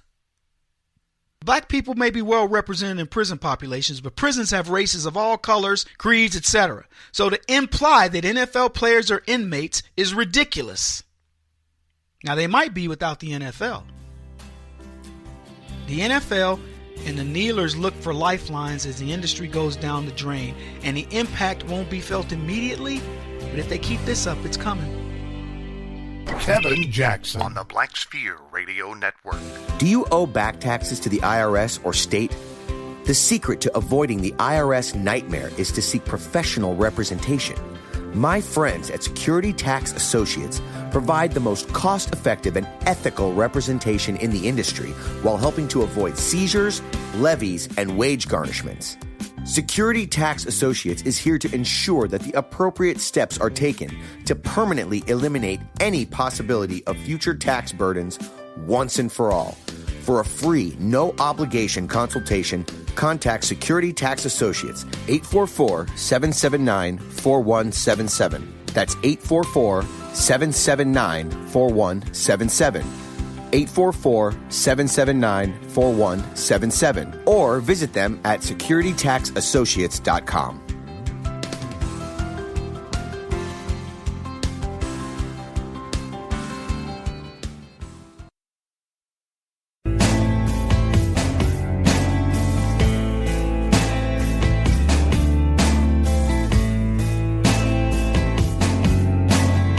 putting an end to identity politics. This is the Kevin Jackson Radio Show. Welcome back, everybody. Kevin Jackson here. It's the Kevin Jackson Show. I want to talk about these desperate Democrats. I saw this article. I couldn't believe it. I was like, what? I mean, the desperate Democrats. The Clinton and the Democrats struggled with a message during the 2016 election. They couldn't find anything that resonated with the American people. And, of course, you all know how it turned out. We won. We are wild and crazy guys. Yeah, we beat them. And we deserve to beat them. They deserve to lose. America won. It wasn't like conservatives won. America won. The crazy left lost. And I'm telling you right now, as God is my witness, we will make these leftists see their evil ways. Woo! We are going to. We documented a while back that the Democrats have been working on this message. We watched Hillary Clinton flounder, and she was trying to figure out what she stood for. I can't imagine a candidate for the presidency going, let's come up with a message. We need something catchy that people will want to hear. Really? You don't know. I mean, look, I remember this as clear as day when Trump came out with Make America Great Again, and somebody went, that's so silly. And I went, that is going to work. He knows what he wants. That was as clear. That's 4 words that are crystal clear. Make America great again. It implies America lost its greatness. You can make that any way you want. When did it occur? You're a racist. It occurred during Obama. I didn't say that. Could have happened in the 60s. Could have happened in the 70s. So it was perfect. It left what do you imagine is great for America? We all differ. It's like when Barack Obama said, change we can believe in. Yeah, it's going to be changed for the better. It's going to be change. Woo, we're going to get some change. And everybody's like, well, what's your change? You didn't know. You didn't know. But here's the beauty of Make America Great versus change you can believe in. Make America Great Again is specific. It gives you who. The timeline is during my presidency, which a goal always has to have a timeline. This one's implied. I'm going to do this during my presidency. I have 8 years to make America great again. No greater goal can you have than to put that timeline on it. So the Democrats came up with Hillary's Stronger Together. As she was dividing us, Hillary Clinton was saying, I don't like men, I don't like Republicans, I don't like conservatives, but we're stronger together. Black people didn't get the memo. They were trying to figure out, stronger together how? Well, what you going to do for us? So they were working on the core message. They wanted to simplify it, but they also wanted to put some meat behind it. So they came up with this silly message. I don't know, like change we can really, really, really believe in. That was the better message. You guys know we talked about that. But the number 4 Democrat in the House Democrat caucus chair, a guy named Joe Crowley, said the party lacks a clear core message, even amid Republican disarray. See, he sees our disarray as a problem. Our disarray is good as Republicans. Our disarray is Donald Trump saying, I'm done with you. I'll do things my way. Would I rather have a billionaire whose skin in the game is the same as mine, who's really going to represent me versus those rhinos? I'll take him every time. And the Democrats recognize that they didn't have a core message. I'm curious as to when was the last time the Democrats actually had a core message. And if it's lost, I would suggest they look in the last place where they left it. Yeah, it's funny. Maybe they should look in 2008 for that change we can really believe in. Anyway, they failed. Better Deal failed. It was as hot as Rosie O'Donnell's career. So we find ourselves where we are, where the Democrats actually want Hillary Clinton as their latest candidate again. That's what I'm hearing. They want Hillary Clinton. Have you guys seen this story? So this guy writes an article, and he says he's predicting Hillary Clinton can win in 2020. And my first thought was, what drugs you must be on to believe that Hillary Clinton could win a rematch with Donald Trump in 2020. And somebody even said something like, be careful what you wish for, Donald Trump. Like Trump's wish, I hope I get Hillary Clinton again in 2020. Here's what the guy wrote. Trump should be careful what he wishes for. Clinton might not be a potential candidate now, but the political winds can change quickly. Recent American history is rife with presidential contenders who lost the primary or general election, then it went on to become a candidate in subsequent elections. Clinton still retains significant support within her party, and Democrats currently have no clear front runner to replace her. While Trump welcomes a Clinton challenge in 2020, he may find himself regretting it if voters come to believe they made a mistake and look to Clinton to rectify the wrong. What? On what planet? How pathetic if Hillary Clinton remains the Democrats' best hope. Seriously, I feel sorry for them. This is the one time I'm going to actually provide a little sympathy and say, but those poor babies, That's what my grandmother would go, those poor babies. When she would see a mother that didn't know how to raise kids, those poor babies. Why is this an impossibility? Not that I don't welcome the challenge on behalf of President Trump, but first, Clinton needs to be alive. The woman is ill. We reported recently. Did you see Hillary Clinton at Yale on these arm crutches? She needed them to stand. And get this, they blamed the use of these little arm crutches where they wrap around your forearm and you have the little hand, the little holders in there. You could pick them up and they look like epee swords. Anyway, they blamed it on Hillary Clinton hurting a toe. Seriously, a hurt toe. So when you hurt your toe, you know what they give you? They give you one of those padded boots. And you just walk a little, it looks strange. Because she may have on one regular shoe and then that big booted shoe. But at least you could go, oh, she hurt her foot or hurt her toe. They got crutches and they go, no, she's not using those because she's, about to pass out, which we've got plenty of evidence of that. They're telling you that she hurt her toe. And the second reason that Hillary Clinton might find it difficult to beat President Trump is that's going to be tough to do from prison. Did the author of this piece even consider that? I know the left still believe Hillary can escape the controversies involving Uranium-1 and Fusion GPS and the ties to the Russians, etc. But I don't think Vegas would see it that way. I bet you if Vegas were to put odds on Hillary Clinton becoming president ever, it would be something like, 1,000 to 1.